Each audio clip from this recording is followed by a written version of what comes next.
Welcome back, my friends, to the sweet spot where IT leaders share their insight with other leaders and others that want to lead. Estoy aquí con los dos locos que siempre están conmigo hablando de tecnología. Así que, if you got that, you know that we are. Where are we?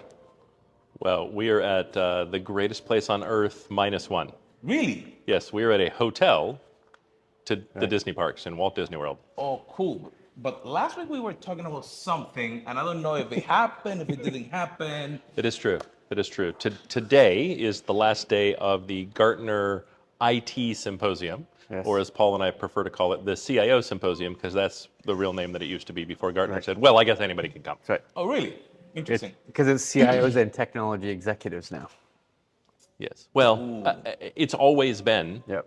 CIO focused. Okay. Like the content is still CIO focused. The content is still 7 things you didn't see that should be in your strategy, 7 disruptions that you didn't see coming, and it's all from the perspective of the CIO. There's no perspective that is, well, the CIO doesn't care, but the VP does. That's not a perspective. It's Exactly. Right. There is a CISO portion, but Okay. it is not security focused at all. Right. It is CDO. There is a CDO portion, but it is not CDO focused. It is strictly CIO focused. These are the things your CEO cares about and why you should care about them too. So last week, we had a very interesting chat about the things that they said last year. The thing. They said one thing. Yeah. Yeah. Right? They said Gen AI will eat the world. There was a lot of So if you're not doing Gen there was a lot AI, of then saying, yeah. And so this year, because remember, we also said that Gen AI has moved back on the hype cycle to the trough of disillusionment. And so we made a prediction, and the prediction was that they were just going to be about AI. Yeah. And Paul, what was the content about this year? There was a significant amount of AI. It was all AI. Okay? Yes.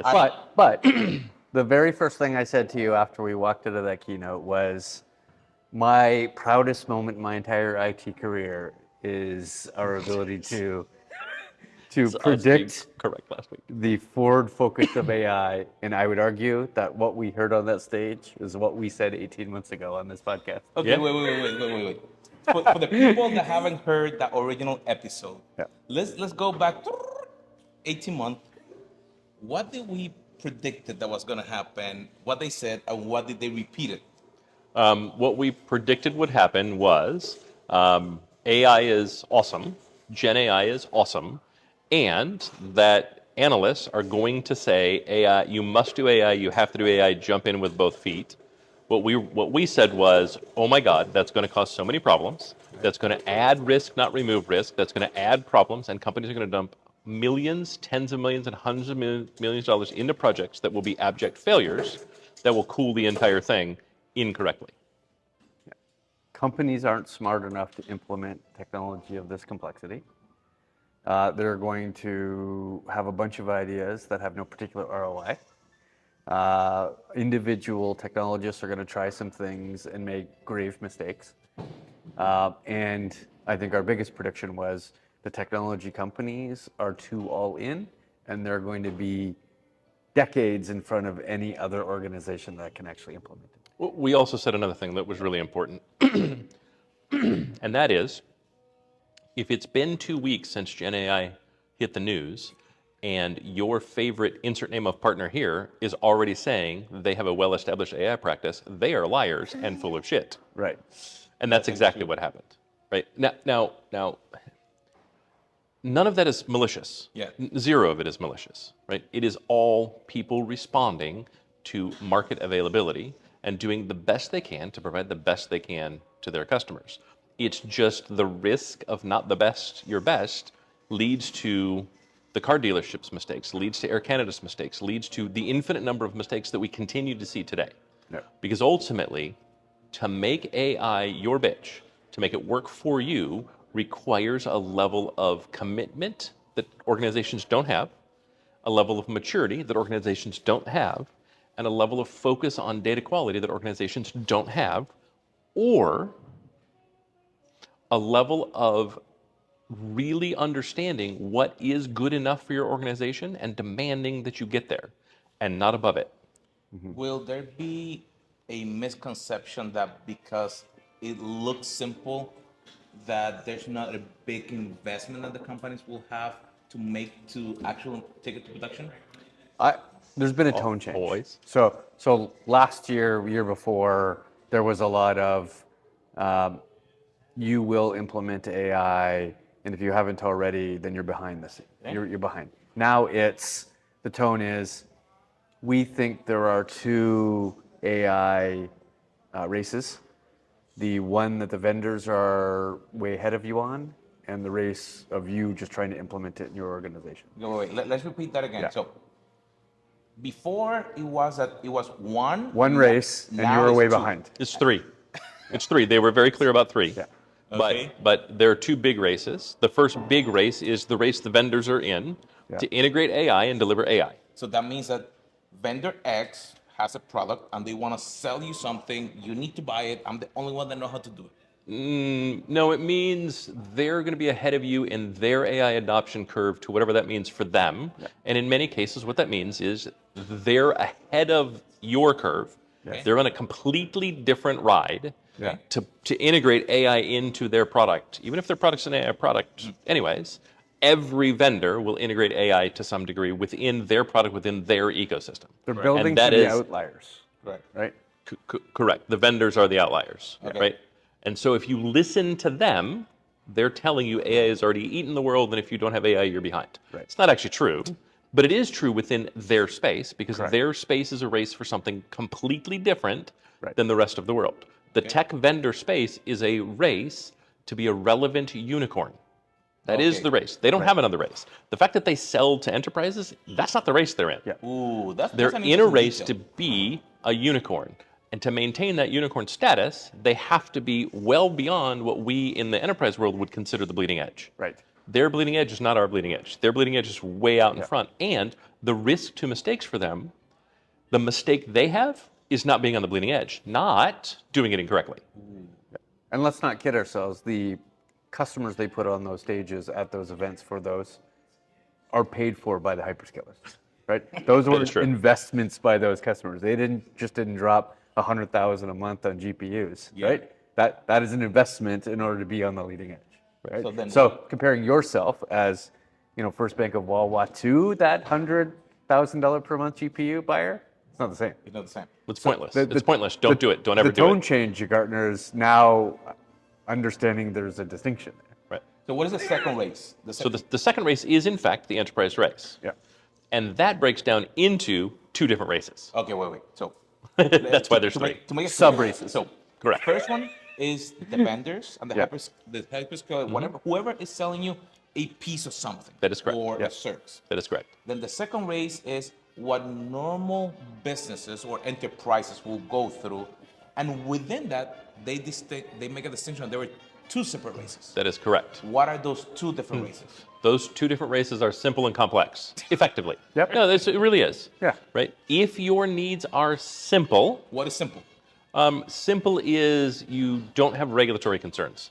Simple is you're a relatively new organization. Simple is you're reasonably small. Simple is your business exists and runs in the real world. You have a small number of customers, and you clearly understand who those customers are.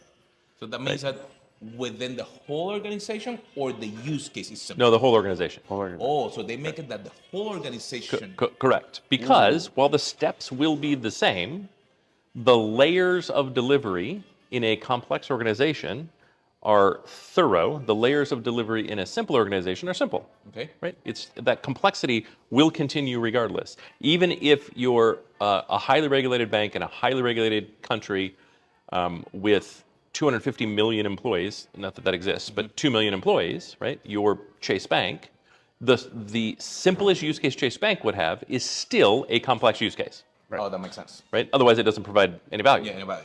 At the same time, if you are a $100 million widget manufacturer that sells to other manufacturers that use your widget as a piece in their widgets, Yep. right? I know who my customers are. I currently produce to my maximum capacity. I know what the markets are that I exist in because I'm relatively small, and I know those job markets, those labor markets to which I will recruit. Then my AI use cases are in fact simple AI use cases. And therefore, those will remain simple use cases, and I should think of them as such. And when they get complex, I put the brakes on. My company's not mature. My IT organization is not mature. My data is not mature. and none of those estates are mature, and therefore, scale it back a bit. Effectively, what they said was recognize who you are and play to your strengths. Don't play to the strengths of the major league. Right. Ooh, that's an interesting detail because normally when the vendors come and they bring you something, they try to force you, oh, so and so is doing it, you need to do it. Right. So in here they're telling them, if you're not mature enough, slow down. Play to who you are. Like recognize the game you're in and play to it. Okay. What's really funny is there was zero content that we haven't actually done on the podcast. Yeah. Like while I'm taking notes, I'm adding bullets that are mine, and I'm just going HH or previous podcast or you know what I mean. Like here's the stuff we've said in the past that is already those things. And race number one is the irony on why they've fallen back into the trough of disillusionment, right? Because the race is so intense, they're making changes on a weekly basis to their development platforms and their models. Well, then it becomes much more difficult to use, much more difficult to understand, much more difficult to implement, right? The edge cases become And the all risks cases, increase right?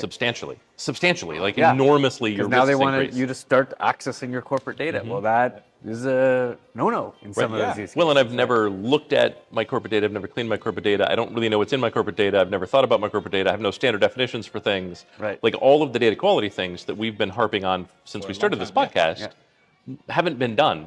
But not just haven't been done. Done is a level of completeness. They haven't even been started. Right. Let me ask you a question to you guys.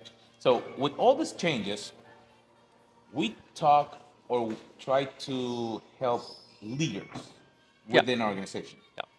Leaders are at different levels. So you have middle managers, directors, senior level directors, all the way up. Before Howard answers, I want to comment.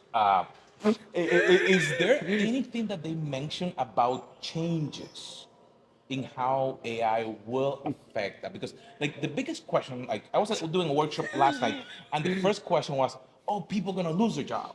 Yeah. And I'm Well, like, "Hey, no." There's no Certain people. There's no worry about losing your job. So again, so we want to make sure. Unless. So did they mention something Yes. about that? So let's talk. Let's fill it to Paul first, and then Yeah. we'll let you So go. that's the appropriate order. So there are two lenses that I find interesting. The first one's delayering. I'll talk about that in a second. Wait, the layering, like when you're D-layering, delayering, Oh, right? delayering. As in a hierarchy, I'm thought that you said, delayering. like, getting right? crazy, like No, you're delayering. No, delayering is Okay. one side, and the I other mean, concept yes, that's is what it is too, but- is productivity and efficiency, Okay. right? So on the productivity and efficiency side, the excellent comment we heard in one of the sessions, I don't even remember which session it was on average, your productivity and efficiency to an individual person might be up to 90 minutes for using Gen AI. Okay, you get 90 minutes. The maximum you get back in a day, average, is 90 minutes. Right. Okay, so an hour and a half. So the presumption is from an executive, great, I could add all those things up and that equals FTEs. Okay. But the comment from the analyst, which I thought was amazing, and back to our point where we're getting a different tone, is do you actually think those 90 minutes are working? Or do you really think those 90 minutes are social media, Netflix, going to the bathroom, having a longer lunch, going to get a coffee at Starbucks? Because that's much more likely to be true. You're not actually getting any more hours of productivity for the company, even if you're getting 90 minutes of less work for the individual. Well, So I want to comment on that before you get into delayering, because these are very different conversations. They are. My contention is he is both correct and an idiot. Because The analyst? because the analyst, yes, Okay. because the analyst is 100% correct. Right. But his presumption is that demotivates CEOs because they're not going to be able to take advantage of that. Right. The reality is it should never demotivate anyone because they take advantage of that every second. Right. If you don't change the workload, Right. then the average workload exceeds the 8 hours in a day that you're given. Uh-huh. Roll 90 minutes back into that, and sure, that doesn't mean you can add another 90 minutes. What it means is I'm happier, I was going to say I'm that. less burned out, I'm more connected, I'm more likely to stay at the company. You don't have to replace me. So if you start thinking about what percentage of the company loss do I have, the attrition do I have from sheer burnout? 90 minutes a day, burnout's gone. I no longer have that Kind burnout. of feels like advanced thinking because I know a lot of executives who don't believe the first state is true.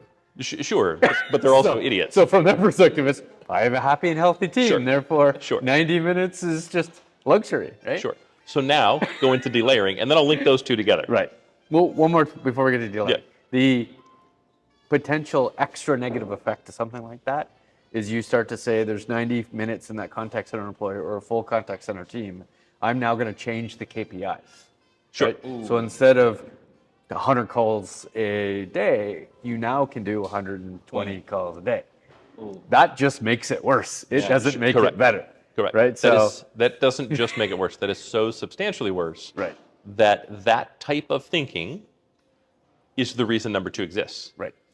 So, did at any given point did they mention that AI may be able to, instead of that employee doing, like I said, 120, that will do less, No. but more focused, because the AI functions will do the additional work. Like if you're gonna make a phone call, instead of me picking up the No. phone, no. No. The totality of the conversation was exactly as described. Wow. For 2 reasons. One, much like management consultants, all big analyst firms is aggregators of data. They do not have the insight because they do not have the experience. Correct. Right? So they will tell you how 1,000 CEOs think, because the 1,000 CEOs tell them, and they aggregate the data and they repeat the data. They will not tell you how 1,000 CEOs should think. Right. Oh, that's an interesting detail. So then, if the first one was about that, if I make more with AI, I should add more information or more work. The delayering work was going where? So you've heard me say several times that the worst job in the world is middle management. Okay. That's just a fact of life. Not only do you not get paid the most, you have all the downward responsibility and all the upward blame, right? Yeah. So you get both of those things. There's no real advantage to being in middle management other than it is step towards becoming a senior, right? It is learning broader experience, broader leadership skills, potentially even moving between departments and getting, software Theoretically. enhancements. Right. Theoretically. The value that comes from it is a step on the journey, theoretically. Correct. But on the other side of that coin, it also means you're probably not hands-on keyboard person. Yep. And if you're probably not hands-on keyboard person, it's quite possible a supervisory artificial intelligence could displace you. And if a supervisory artificial intelligence could displace you, one could argue you're displaceable. Yes. So So this delayering is saying I could replace some to many of my middle management layers and or management people with automation and technology, and therefore having a much bigger gap between individual contributors. It and wasn't senior stated as a question. It was stated as a foregone conclusion. Right. That's the problem that I have with it. But let's go back to, like if you took every statement that I have made since we started this podcast and created a word cloud, that would be a funny one. right? The biggest concept that I rail against is management versus leadership, Yeah. and that they are not the same. Correct. So, management is all of the tactical functions that are data-driven that leaders are expected to do. Yeah. Right. Yeah. An AI is perfect at every one of those.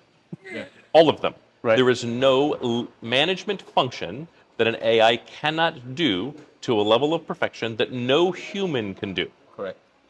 Right. So, if my organization is one that only cares about management and has never built or rewarded leaders for leading, and you're at one of those organizations where your employee gets into a car wreck, is late for work, texts you a picture, and your response is, I expect you to be here in 15 minutes or you are chronically late and I will write you up,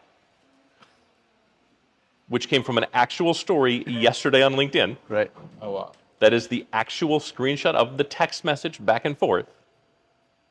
Not my organization, not Right. anywhere near me. That was an HR person The that I irony know there is that that's posted actually this. a human person. But that is a... The AI would have responded that way. Yeah. Well, the AI probably wouldn't have responded that way. No, it would The have had more empathy. Correct. The AI would have been programmed with some empathy that would have fit what the organization actually believes, not what they told the manager to do. Right. Which is not the same thing. Right. No organization believes what that manager said. However, they also don't train that manager and reward them for having any kind of empathy. So they removed the decision-making capability from that manager, so the manager reacted in the only way they've been trained how. to do. Yeah. Right. Right? The AI never, like you never have to train 800 managers. You train one AI Right. that will react in a very specific way that someone well above them that's in charge of tending to the AI Right. can also correct that behavior in one place, one time, forever. Right. Right? So if you're a manager who does not believe that management is an empathetic job, great, I have an AI for you. Right. It's not technically for you, it's to replace you, and I will be happy to use it. Because the then- benefit to me as a leader, the AI wins in that benefit every single time. So you Because don't you expect to be treated like a human. you don't believe on delayering. I get that. I mean, I do in those cases. I believe firmly in delayering Right. when the goal of the organization is to remove empathy from the layers of management. Right. If that is your goal and all you want is management and not leadership, remove delayering. Right. If you believe delayering would work, you're missing the point of leadership. And You're- oh, by the way, delayering never ends. Are you so eventually, you as the C-level can also be delayered. I was gonna say it's easier to probably go up to remove than down. It's impossible to go down all the way. Yeah. It's totally reasonable to go up all the way. I was Yeah. gonna say because then the worker bees are the ones doing the work. Correct. The- There is no CEO that produces a product. There is Correct. no VP that produces a product. So- There is no senior director that produces a product. Do I need to continue? The only people producing a product are the ones with the hands on the keyboards, the hands on the machines, the hands on the tools, and the hands on the phones. So I can delayer all the way up so that I have AI that separates shareholders from worker bees. So we're not gonna have any more CIO conference. We're gonna have AI. AI talking to AI. Self-training. Yeah. That's an interesting detail that they were thinking about that when we have for so long been talking that we want to improve the quality of work, how to interact with our employees, how to do everything. And at the end of the day, now we're thinking that someone can just give a detail and it automatically. Yeah. All that stuff's easy to talk about when money is free. It- What happened when interest rates went up?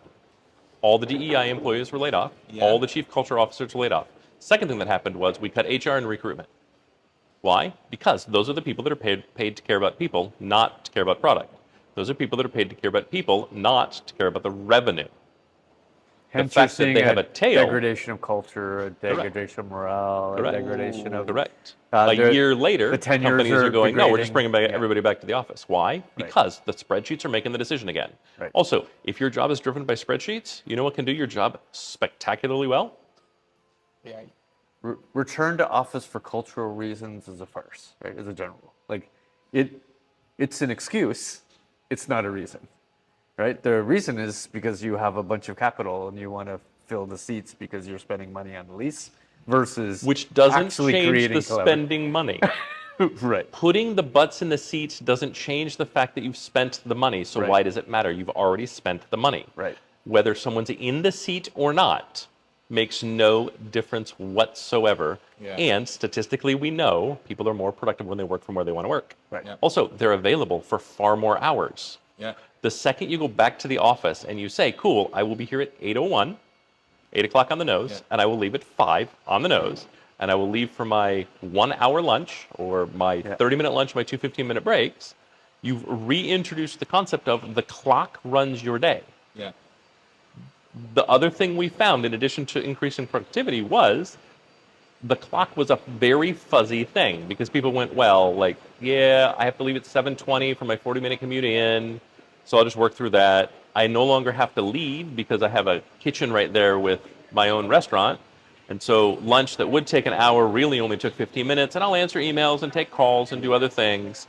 And then, well, I wouldn't get home before 6 anyhow, so my whole family life doesn't start till 6. So instead of knocking off at 5, I'll knock off at 5:40. Right? That all goes away. That all contracts, right? And so what had stretched to 9.5 hours goes right back to being 8. Plus now I'm pissed. Now I'm looking for a new job, and you've destroyed the culture. I've always recommended the hybrid approach, and by hybrid I don't mean so many days per week. What I mean is all individual contributors get to work at home. Middle management executive has to come to the office, right? Because if collaboration's so important, then the middle managers can collaborate all they wish from the office. Well, the individual contributors get to do actual work actually at home. Right? I think that's the perfect hybrid implementation. You get a best of all those worlds. My recommendation is simple. no cubes, no offices. None, zero. You have communal workspaces. Just one large kitchen. Well, no, I mean, you do know me. There's a bar. There's a bar. One large kitchen, one large bar, But- and a barista. Right. But yes, a barista is required. That is required. Yeah, that's Good Paul. coffee. That's- Yeah. I Good don't coffee. think about the coffee, but Yeah, Paul I'm does. like, But- they ask me how much coffee do I drink when I'm home. Do you do like Paul does and just measure it based on people? That's right. That's right. About this much. Like, how many bags do I go a week? Right. Which reminds me, we got to get one before our next. Right. I drink this much coffee. Oh, that's not that much. No, that's like 3 pounds. We're talking beans here, right? Right. Yeah, the whole bag, three. No, it's a bag this big, not a Right. cup. No, Come on. You got to grind it. But I'm serious. Like, okay, cool. It's a sunk cost. Yeah. But the point of being in an office is supposed to be the communal value of being in the office. We're all in the office together. Yeah. In that case, there should be 0 individual walls for individuals. Yeah. Otherwise, you're better at home then, aren't you? So if the logic is we have to come in the office because working together as a team requires being in the same physical space, then the physical space must be designed for working together as a team. Right. 0 of these companies that have said return to office because we got to work together as a team have turned their offices into purely communal spaces. Right. Yeah, that's true. Also, the purely communal spaces that tech companies built years ago, they also found didn't fucking work because when it came time to getting your actual job done, they're nothing but a distraction Yeah. factory. It's too Yeah, they had too many things. too loud. Right? You know, I never get the detail about playing ping pong at the middle of the day. I did. It's not our generation. I absolutely loved it, It's but not we had it amazing. in a separate room. Like we Correct. in one of the offices, we actually had a game room that had a ping pong table in it, and it was really, really nice to go. Okay, we're working on this thing. We're all getting frustrated. We're all kind of reaching the end of our brain power for this minute. Yeah. Let's go play ping pong for 15 minutes Okay. because it totally changes how your brain waves work and resets your brain. And then you, like halfway playing ping pong, you just go, oh crap, I got it. Put the ping pong paddle down and you go back. That's what I like It's- the coffee, the place that have a good coffee machine, because same idea. You're doing something different to be able to As, connect. as the least athletic person on the podcast, I will actually say it's actually the athletics that change it. It's much, much faster. Anything to get away from the type of thought changes your brain, Okay. but athletics, especially those requiring high hand-eye coordination, are so good because you're now hyper-focusing on something totally different, and so your subconscious can continue to work on the problem without being constantly interrupted by your conscious mind. So will AI also need to get on the ping pong to play? So did you guys see the Claude thing from the other day? No. Which one? Where they were doing a demo of it doing its application building and its computer control. Uh-huh. They were having it control a computer and give it a specific task to do, and it fucked off on the task and started looking up pictures of Yellowstone. I got bored. Like it just arbitrarily decided that it didn't want to do that task and picked another task and just rabbit hole, I do all that. Wow. I do that all the time. just like a person. Yeah. That's really cool. Speaking of multi-generations, we have spent time this week with another generation. That we have two. Did two we get generations. any feedback from those generations on what they thought of either the conference or the content or an angle to AI that was unique to us? We have a whole hour recording that was processed by AI to summarize because I'm not listening to that thing. It was windy, but we did have a conversation. We did, and it came out pretty good. It didn't get the people right in all the comments, but Right. but it got all the content. You know, the summarized version of the content. It got really really good. And yeah, they had a very different viewpoint of the entire conference than we did. They didn't come into the conference as jaded as we are. In fairness, Way more optimism comparatively. right, Yeah. right. They came in very optimistic, and they got what they wanted. Right, I came in very jaded, and I got what I wanted and more. Okay. I'm a big fan of setting expectations low, even arbitrarily or artificially low, so that they can be exceeded. Yeah. Because I want to exit happier than I came in. I don't want to come in and exit disappointed. I want to come in and exit happy. And I got that in spades. I will be back next year. Where I'm not like that at all, as you know. I'm way more optimistic than anything else. I generally come in assuming I'm going to get good content, and if I don't, I just don't tell you. That's true. So if AI was the thing, will it save the world or not? We don't really know. I think that then the question is, for the executives, what should they truly focus for this coming year in a summary? Know thyself. Okay, so That's the summary. Know thyself. Yep. we're going back to soft skills. I mean, we've been going back to soft skills for a long time. I know. That's So this whole that's- podcast is going Yeah. back to soft skills. So We that's don't what do I'm hard going. skills. So yes, in an AI world, know thyself. If you don't know yourself, you will fail so miserably. You will increase risk so spectacularly, and you will, in fact, be Nokia. You will, in fact, be Blockbuster. They brought up Nokia and Blockbuster a lot. Yep. And I actually think everywhere they brought them up was thoroughly appropriate. Okay. Right? A lot of it was data focused. But where they didn't bring them up, they're also appropriate. Nokia and Blockbuster didn't know who they were and didn't know what market they were serving and didn't know what they wanted from the future. Prodigy, Sears didn't know what they wanted. Right. And they are now dead as dinos. To succeed in an AI world, the pace is going to be so much faster than it is today. You are required to know thyself. If you are a company that fundamentally only cares about profitability, build to it. I'm not going to agree with you, but that's not my job. Nor is it your job to have me agree with you. Right? Your job is to accomplish the thing that your company is set up to accomplish. If you don't know what that is and won't admit it, you will fail. You will crumble. You will be crushed. So know thyself. If you can't answer it today, go to your retreat, get everybody together, know thyself. Come back with a really clear picture of who you want to be. AI will help you build that. Failing to do that, AI will tear you to the ground. And don't compare yourself to the outliers. Don't fear that you're well behind, because you're probably not. Outliers are doing things, daily, weekly. It might take you 6 months to do things. That's fine. Right? Your scale, your level of commitment, your level of investment will differ, right? Miles may vary. That's okay. Know that the technology companies are trying to earn as much PR potential as they can, not necessarily at reality POC to production implementations. And don't forget the people, right? So delayering, as an example, is forgetting the people. We know that one of the bigger problems with CIOs right now is they started to work with the executive team, being involved in decision making, being involved in M&A, and they didn't bring their team with them. So now the succession that might have taken 2 years are now 5 years. You delayer, it becomes 15 years, right? So that's making it Or worse. forever. Don't make it better, right?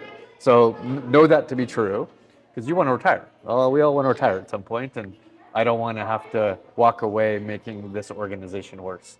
You don't want your legacy to fall off because you thought you'd have a cool AI bot. Well, anything else for this year that they should truly focus? So I actually want to just comment on what Paul said, because the things we both said pair together really nicely. If your focus isn't on knowing yourself, but is on keeping up with the enterprise Joneses, the tech Joneses, those that are moving at a different pace than you, all that you're doing is throwing money and throwing risk into a black hole that something is going to come out, and it will be a monster that will eat you. Right. Doing the right thing in 6 months beats doing the wrong thing 40 times in 2.5 hours each time. Well, there you have it, my friends. Our predictions and now what we saw. Make sure that you share, you subscribe. And next week, we're going to be back with these two locals